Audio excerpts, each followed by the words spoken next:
Good morning. I'm Sophie. Now that you've seen the first few members of the team, you might be thinking, wow, boys can do tech too? Well, yes, they can. All of you are here because you have a connection to technology and computing. We all do. And there are things about tech that all of us get excited about.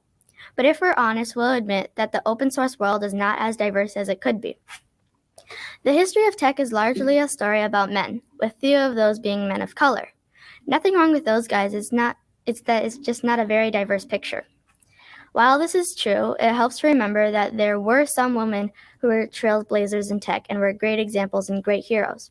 How about Admiral Grace Hopper, one of the earliest computer programmers? There's also Katherine Johnson, Dorothy Vaughan, and Mary Jackson, who helped NASA put astronauts into space. You may have seen their history in the movie Hidden Figures. Role models may have been rare, but they did exist. That brings us to today, where 95% of techs in open source are male, and only 16% are members of minority groups. We have room to grow.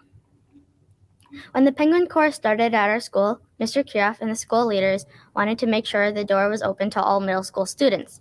Could a middle school Linux club become a diverse place? The answer is yes. That question had already been answered by a club that came before us. That club is the Asian Penguins at Community School of Excellence in St. Paul, Minnesota. The Asian Penguins make a deliberate effort to attract students of diverse backgrounds, and both boys and girls.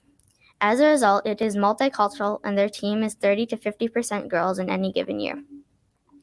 The Penguin Corps is only in its first year, but we're heading in the right direction. By the end of the school year, we had a total of 24 members be a part of the team.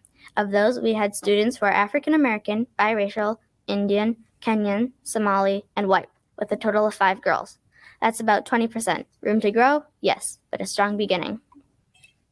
What attracted all of these students to Penguin Corps?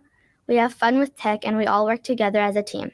Boys and girls deliver computers to classrooms. Boys and girls learn to install Linux and open source apps. Boys and girls troubleshoot problems. We all help each other. Since the elementary kids have seen the example we set, we'll probably have more girls next year, especially since we will make a point of inviting them. We're already hearing from some girls that they want to join next year. Why? Because they saw girls do it this year. We are helped, of course, by the fact that with most mainstream Linux distros, the install process has gotten so easy even a boy can do it. If a kids club can be a diverse and welcoming place, why can't the rest of open source world? Let's all invite, welcome, recognize, respect, help, and have fun. Thank you very much. Now please welcome Cam Satrowski.